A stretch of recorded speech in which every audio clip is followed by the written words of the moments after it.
all during the time. No, I know, I just burped. Right.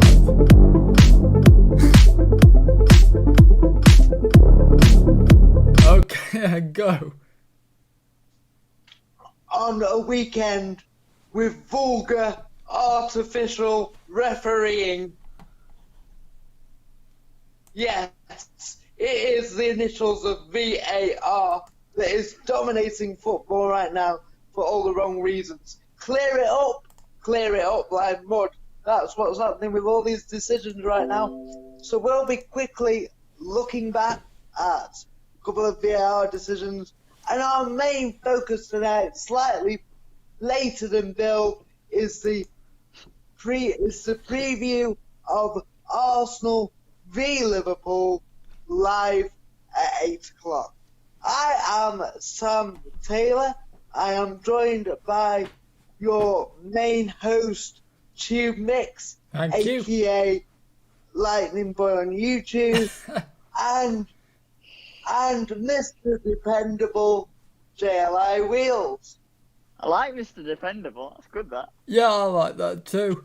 Good evening. Over to you, lads. Okay. Oh, sorry. No, go on. You first. Okay, right. Thank you. Thank you very much, Sam. That was very nicely done. You're definitely really getting up to speed and match fitness. Definitely. There's hardly any rust. Thanks, well. Right, shall we start with the team news, as we always do? Yeah, I'll do it. I've got it up. Oh, okay. And here with the team news, it's over to JLI Wheels. Oh, hang on. I've just pressed something. Oh, hang on. Technical fault. Yeah. Mr. IT, man. Oh, that's it. You called me Mr. Dependable and I bottled it. Yeah. So I'm taking it all back. So here we go, right? So for Liverpool, we've got basically the usual team, but we'll go through it anyway. Alisson in goal, Alexander-Arnold at right back with Gomez and Van Dijk, Robertson, Keita, Fabinho, Wijnaldum, Salah, Firmino and Mane. On the bench, Milner, Adrian, Curtis Jones, Takumi Minamino, Diogo Jota, Divock Origi and Neco Williams. No Thiago, that's interesting. He's injured. Right, okay. For Arsenal, Bert Leno, a back three of Rob Holding, David Luiz and Kieran Tierney. A bit shaky, that. Then Bellerin, El Neni, Xhaka, Maitland-Niles, Willian, Lacazette and Aubameyang. On the bench, Gabriel, Bukayo Saka, Dani Ceballos, the new goalkeeper Runarsson, Nicola Pepe, Eddie Nketiah, and Sead Kolasinac. See, I think that's quite a poor side from Arsenal, particularly. Yes, they got that wrong, I think. Rob Holding and David Luiz on the same side. I'm just gonna have a look at the formation again for Arsenal. Yeah, it's a back three with Bellerin and Maitland-Niles as kind of full backs. Yeah, I was expecting them. Yeah, wing backs. I mean, I was expecting them to be Holding, Gabriel, and Kieran Tierney in a back three, but. Well, you never know. You know, there might have been some fitness issues in terms of Gabriel, but you know, the one thing that David Luiz does offer is that experience. But obviously, that is true. Yeah, you can't. It's a bit weird because you can't really say that when he's probably the most shaky defender, but he does have that experience. No. I get what you're saying. Rob Holding, I think, is a big leap of faith from Arteta, and I think he started this season very well, especially against Fulham. I don't know if anybody saw that little bit of skill against Fulham when he was juggling the ball. I did. Rob Holding is fantastic. He should be in the circus then. The whole Arsenal backline is that we've seen so far, which is usually Gabriel, Tierney, Holding, has started really well. Yeah. David Luiz must be coming in for fitness issues for Gabriel, surely, but we'll see. I think Arsenal fans will be disappointed with that because he started very well, Gabriel. And I have no problem with David Luiz and Rob Holding individually, but they both have errors in them. So playing together against a Liverpool front three, I'd be licking my lips if I was Salah, Firmino, Mane. It's not just that as well. With everything that we've seen in the Premier League so far, you do worry about defenders generally. Yes. It can't get any worse. It can't get any worse. So, well, you don't want to jinx it, do you? We don't know. But for me, I'm just going to put it out there. And me and Sam were talking about this, before Will turned up because he was 15 minutes late. But let's not go there. Not to give anything away because obviously we're doing the review of the match week on Thursday. Yeah. But the supposed big teams all drop points. Yeah. Chelsea, City, Tottenham. United got away with Very it. lucky. Yeah. United got away with it, but they did get all the points, obviously. So if I was Liverpool, looking at this now, I'd think, and I know for Sam, he's probably going to think, oh, I've just heard this, because I'm literally going to say exactly what I've just said to Sam. But go on, carry on, mate.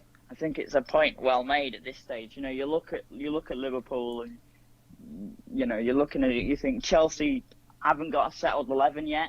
For now, at least, they're out of the race. Tottenham just don't get the look. They're out of the race for now. United are still so unbalanced for me as a squad. They're out of the race. Leicester haven't got the depth. Everton haven't got the depth. All out of the race. Arsenal, even if they continue to do well, you do worry about their strength and depth as well. So I'm not saying that all these teams are out of the race entirely, but I'm saying at this early stage, the early points for me are more important than the points picked up later on because they give you a springboard to go from. So for me, I'm looking at, I'd be Jurgen Klopp and Liverpool thinking this is a must-win match to really cement themselves as front runners for the league already. I agree. And just going back to your point, George, about all the teams other than United who just straight through dropping points. The fact that they've all dropped points and Liverpool and Arsenal are playing each other means that one of them, if not both of them, if they draw, are going to drop points as well. Yeah, so, that's true. It's true. Personally, I think we did this last week. And I think your internet was being dodgy, but I predicted a 1-1 draw for this game last week. I think Will said the same. I think I said 2-1 Arsenal. I'm pretty sure.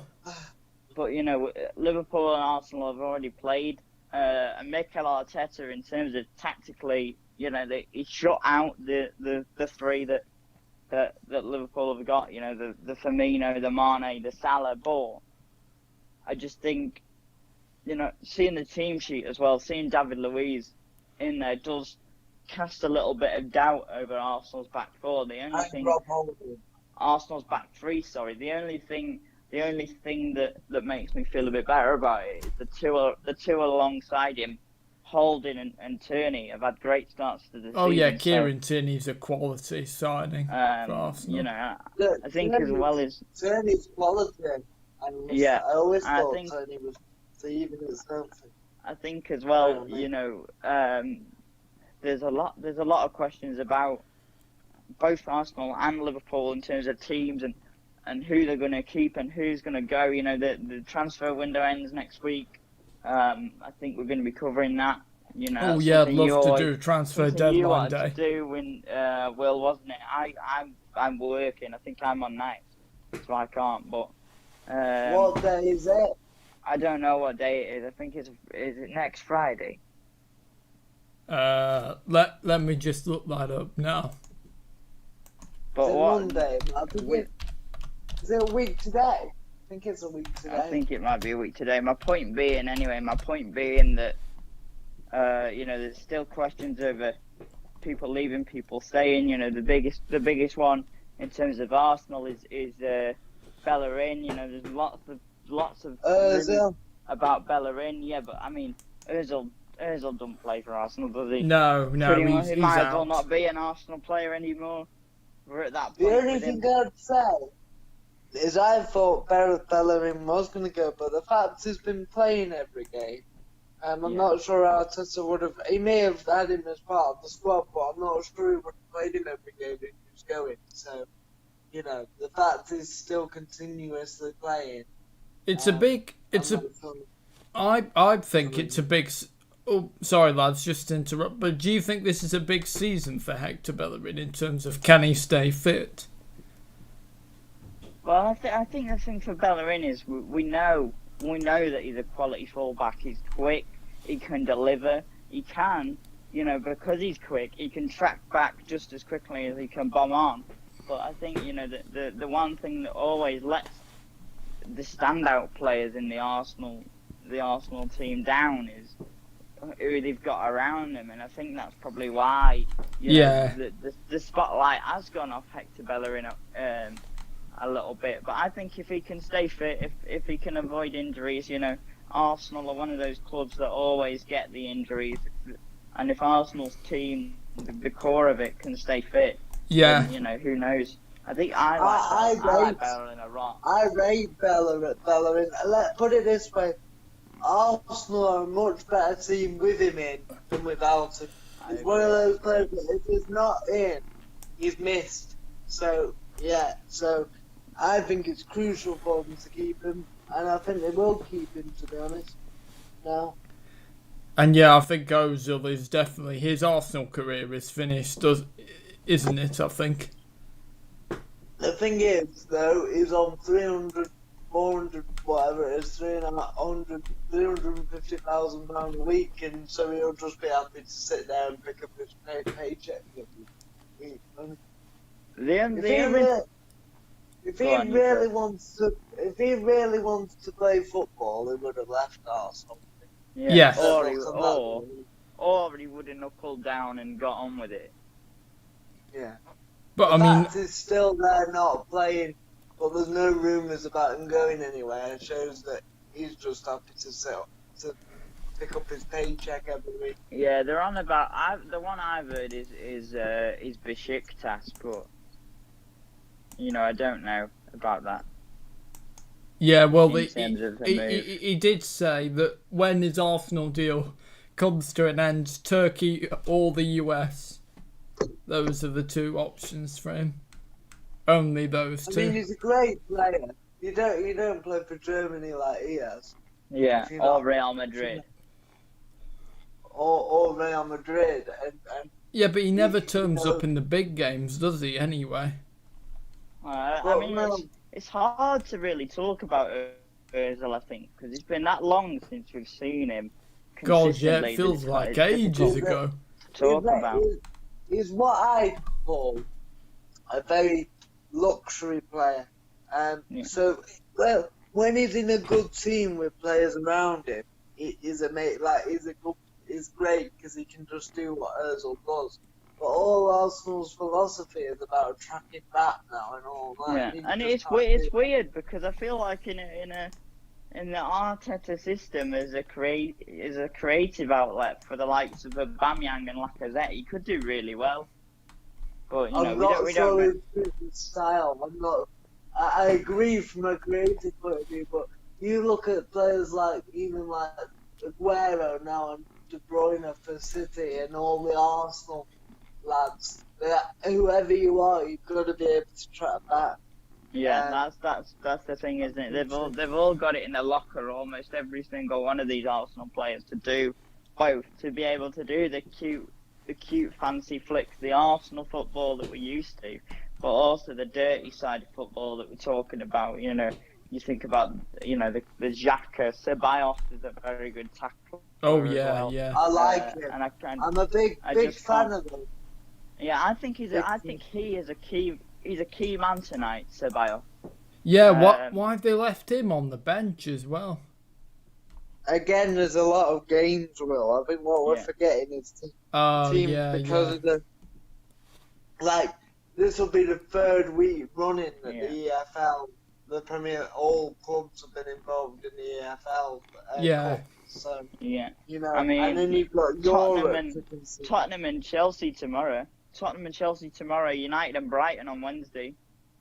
Oh gosh, yeah, again in the League Cup against Brighton. I don't know whether you fancy doing that, Will, but I might be able to do it. I might not. It's up to you. It's a cup game. I know you're not too fussed about the cup games, but I did enjoy doing that the other week. Yeah. Well, I mean, yeah, perhaps. And sorry, what was the other game you mentioned as well? That's coming no, up. I'm not. I wasn't on about doing that. I was saying it's Chelsea versus Tottenham tomorrow, but there's no reason for you to want to do that. Well, it's quite a big game, isn't it? I mean, it's a big rivalry. But... Oh, no. Yeah. Sorry, no, it's not Arsenal v Tottenham. Never mind. No, Tottenham v Chelsea is quite a big rivalry. Tottenham v Chelsea, I would say, holds more weight now than Arsenal versus Tottenham. Obviously, I'm not quite sure about that. Let me rephrase that. What I mean is that, you know, the passion and the heat will always be there between Arsenal and Tottenham. That will always be the more fierce, you know, the fiercest rivals. But what I mean is, you know, when you're talking about the chase for top four and what have you, yeah, it's always Chelsea and Tottenham up there. Usually, I mean, they're the biggest points. Yeah. You think about the match that won Leicester the league, the Battle of the Bridge, you know, Tottenham 5, Chelsea 3 on New Year's Day a couple of years ago. 2015.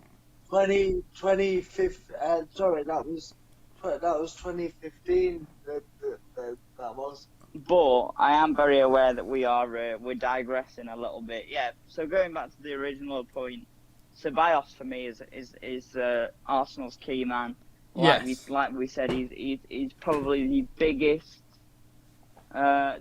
example of the Arteta style, which is, you know, he can do all the cute flicks and the fancy, you know, Guardiola, Wenger hybrid, but he can also do the tough tackling and all that sort of thing, which remind me of Arteta as a player.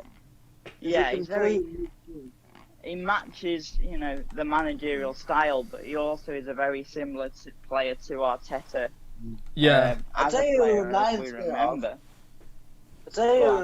of, looking at the Villa team now, is a bit Ceballos, a bit like John McGinn, where he can tackle. McGinn's got that in him, where he can tackle hard, but he's also got loads of skill. John McGinn's a quality player. And that actually leads us quite nicely, boys, if I could just tell the audience, you know, a result, because Aston Villa actually played today, and John McGinn actually scored. No, he assisted 2 of the goals. It's Aston Villa 3, Fulham 0. Again, this was over. It's over. Just finished. Oh, right, okay. That was surely a must-win game for Fulham, wasn't it, against your Villas and stuff? Yeah, I mean, it will be. I'm not sure it's a must-win game now, but it's because they've only played 3 games, but it's a bitter blow, that's for sure. I mean, if you're Fulham, all right, you do your little list as a manager, you're probably thinking, well, Arsenal's a free hit. Who did they play last week, Fulham? Leeds. Leeds. They had to win at Leeds for me. You're probably saying Arsenal's a free hit.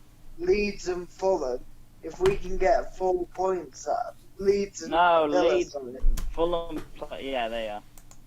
If Fulham would have said, let's get 4 points from the first 3 games, we'll try and get that. You know, a draw against Leeds or a draw against Villa and a win in the other game. But to come away with nothing from those 3 games when they played you know, a promotion rival and a team that finished, a promotion who went up with them in Leeds, and then a team that finished 17th in the Premier League last year, not to get anything out of those 2 games does not spell positive vibes. No. If you're a Costa. Yeah, no, I mean, and we've heard as well that a defender called Marlon from Sassuolo in Serie A. He failed his medical for Fulham today. Oh And that would dear. have been good because we obviously saw Tim Ream was not the most. Tim Ream and Michael Hector don't look the most convincing at the back. Yeah. So is that it now? Is that it now? I don't. Now that he's failed his medical, does that mean the deal's off, or? Sometimes they'll go through with it and sometimes they won't. If they're saying he's failed his medical and it's come out that he's failed his medical, then maybe that probably means the deal's off. But they need some defensive stability, and we've talked a lot. I mean, me and you, Sam, we were talking about defenders in the build-up and before Will turned up, and that's another thing that worries me about one, Arsenal's back three with David Luiz is a key weak point, but also Yes. Liverpool defensively, we've seen them. Yeah, they've not been conceded great, have they? conceded 3 against Leeds, and I've heard pundits talking about how good Liverpool have been, but I don't think so. I think they were really defensively vulnerable against Leeds, and I think that if Chelsea had just got the lucky breaks, and the thing about luck in football is so important. Then it could have gone a different way.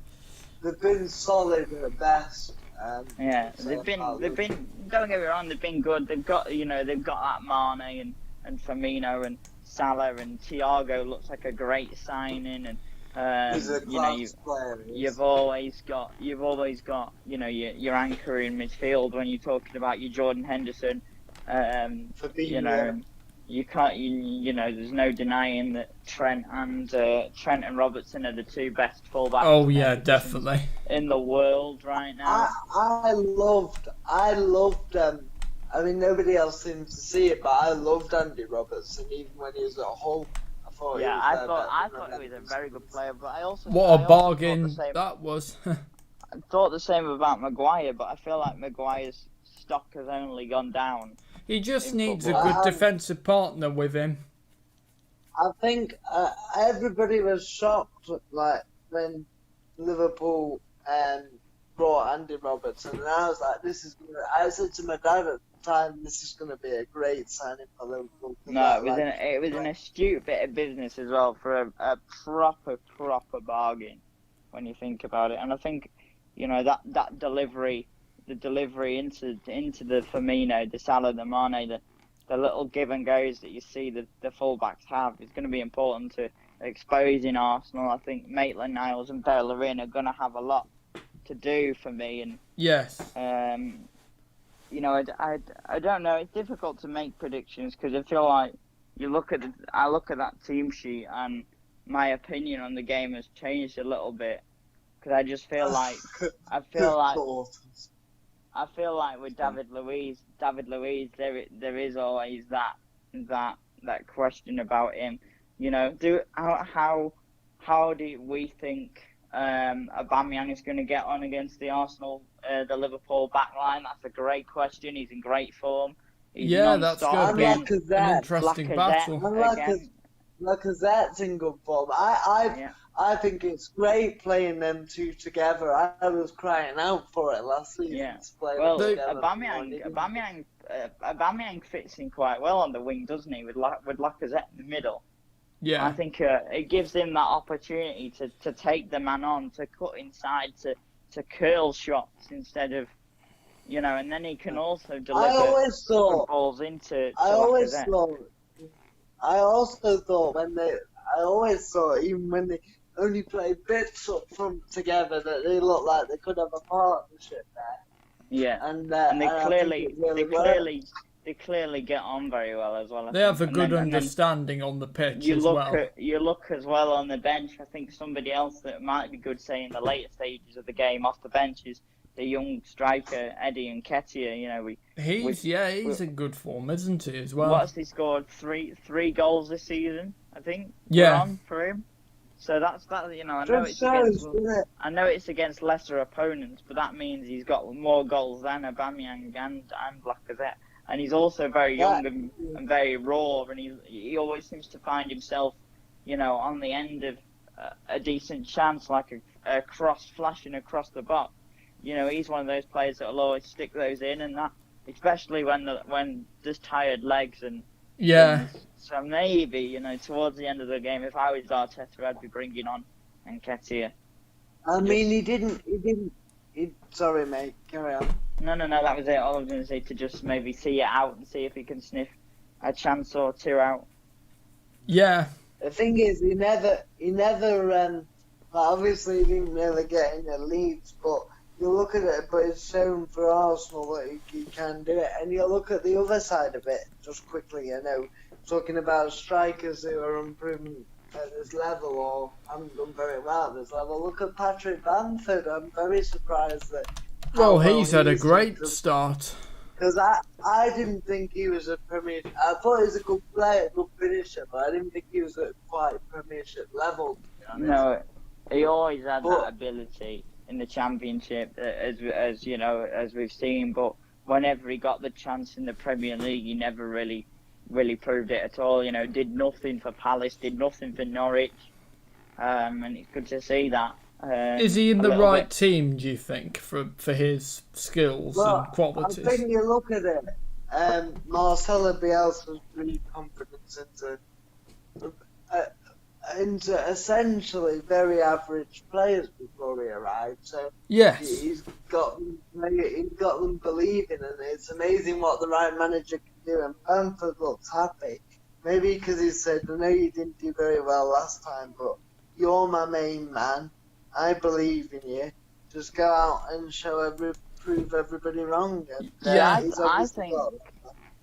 I think we've talked about West Brom and having Championship players, but Bielsa, Leeds were a mid-table Championship side, and he came in last season and has done what he's had to do over the last couple of seasons and transform those Championship players and coach them the right way, to the point where I don't see Leeds as a team full of Championship players. I think some of them are probably more suited to that level, but I think a lot of them could give it a go at Premier League level, sort of similarly to Sheffield United. Once Sheffield United came up, you saw how well they played in the Premier League. You're thinking, yeah, these are Championship players, and then it only takes a couple of games to see how well coached they are. Yeah, and I mean, I know that offers nothing to the Liverpool and Arsenal conversation, but no, I think it's still a good linking it back to the Eddie Nketiah thing, is Nketiah, was he did play for Leeds, highly rated, and he couldn't get in at Leeds exactly. And the one thing that I think speaks volumes about both these teams, and it's something to think about for the future for both of these teams. We got young players, young Liverpool players on the bench, young Arsenal players on the bench. For me, with what they have in reserve, in the youth players like Reece Nelson, Eddie Nketiah, Gabriel Martinelli. Yeah, when he comes back. Players like that. And then on the side of Liverpool, you've got Neco Williams, Curtis Jones, Harvey Elliott. You've got some real stars for the future as well. And it is about, I think, very much Klopp and Arteta the same. Klopp has always been like that, but it's something that Arteta will have learned from Wenger as well as Guardiola. Yeah, definitely. Two of the best. Taking the risk on younger players is also going to help Liverpool and Arsenal out through the season. I think obviously the key battle is Liverpool's defence against Aubameyang and Lacazette, and also Arsenal's defence against Salah. But it's not just that as well. You've got such tough presences in midfield with Liverpool's Fabinho, Arsenal's Xhaka, so it's going to be a really interesting game, and I think we're going to see some cards. What I do wonder is VAR going to play a part in this one? What do we think, boys? Probably the way it's gone so far, yes. I'm just sick of it. I'm like I said, vulgar, artificial referee. I mean, I love it, but the one thing I don't love is the handball rule. I think the offsides are good because offside's offside, isn't it? Yeah, you know, no matter what, that even if it's by one hair on a bloke's armpit, the rule is right, and that's fair enough. You know what I mean? I think that's okay. The same with the mistaken identity rule and all that. I agree. But the handball rule is just a little bit ridiculous. Yeah, Steve Bruce has said it's ridiculous. Roy Hodgson has. It's destroying his... Straight away something tells me as soon as we finished, as soon as we saw the results, the Tottenham result, the Palace result, and we saw how much VAR affected them, I had a feeling that this game was going to be settled by something like that. That's why I brought this up, is because one of my thoughts about this game is that VAR could be the thing that settles it. Do you think that's a shame though? Like in a game like this, with two top teams, you'd hope it'd be a bit of great skill or a great team goal or a great saving tackle or something. But we're all saying the thing that is quite likely to decide it is VAR. I mean, yes and no, because I like the offside stuff, as we've said. I like everything that we see. Fouls in the build-up. If there's a foul in the build-up or whatever, the goal doesn't stand, or if there's offside in an earlier phase of play. I like all that sort of stuff. The penalties and keeping the flags down until the move's broken down. I like that because it allows play to develop no matter what. But I also think sometimes it's a bit cruel. It's a bit like playing it's just a bit like, oh yeah, you want a goal here, and then you think the flag's not there, and then they have to wait until, you could score an absolute worldie, but you could be offside, and then you turn around and you're not offside, and then you look and then you are, so I don't know. I like that though. I like that. There's a lot said about VAR. The one thing I don't like is the handball rule. Well, Clive Tilsley. I just don't get it. Clive Tilsley's campaigning, starting a campaign to try and change it again. At least we know that what I said the other week when Sam challenged me and said, no, it's not the rule that even if it hits the hand, any part of the hand up to the armpit or the elbow, whatever one it is, it's a handball. At least we know now that is the rule, because there's no way that the Tottenham incident without giving it away. It's been inconsistent because there was one for Arsenal against West Ham the other. Yeah, and there was also Havertz. To me, it looks like Havertz clearly handballs in the build-up to the Chelsea equaliser. Yeah, right. Yeah, I saw it. It looks like handball to me. It's not given. So yeah, it is a little bit inconsistent. And I know that, again, that's off the topic of this game, but I just think that VAR is going to have a big say in this. I think, it is sad to think that might be the situation, but as a lot of people say, it's killing the game. It isn't. It isn't because I agree with the handball. It shortens it reduces the margin for error, but with stupid things like unintentional handballs, like the Lindelof incident the other week, like the Tottenham incident. Yeah. I just think there's no way. To me, Joe Ward. Yes, yeah. Well, I actually didn't see that one, but I don't know about that. But the Eric Dyer one, to me, it looks like he's being pushed, and if the attacker or whoever is grabbing hold of the player, and he's there's no way that he's gonna sort of move out of the way or lower his arms or anything like that, because they're in midair, they're jumping for the ball. For me, that's just not a penalty, in my opinion. Yeah. And neither was the Lindelof one, but that's been and gone now. So.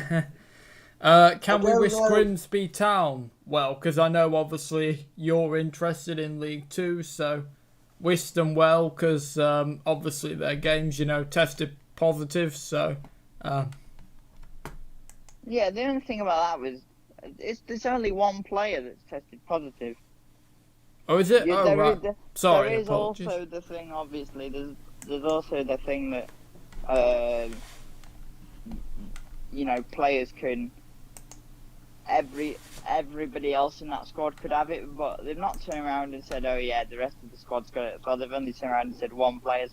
Well, it's been postponed.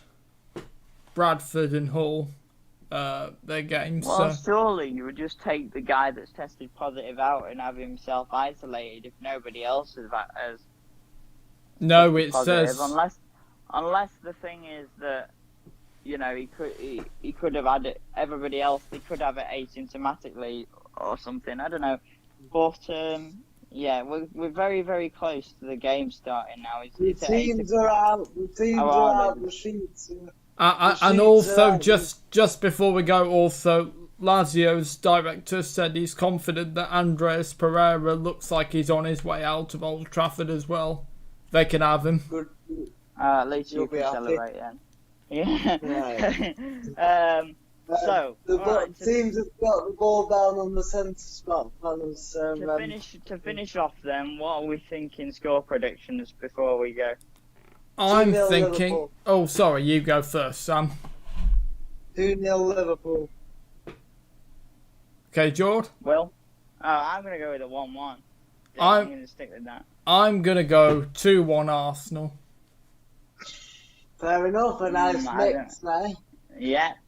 Are we joining back up for post match? Probably not. I don't think, because I don't think I'll be actually watching the game. Yeah, but we can still talk about it. Oh yeah.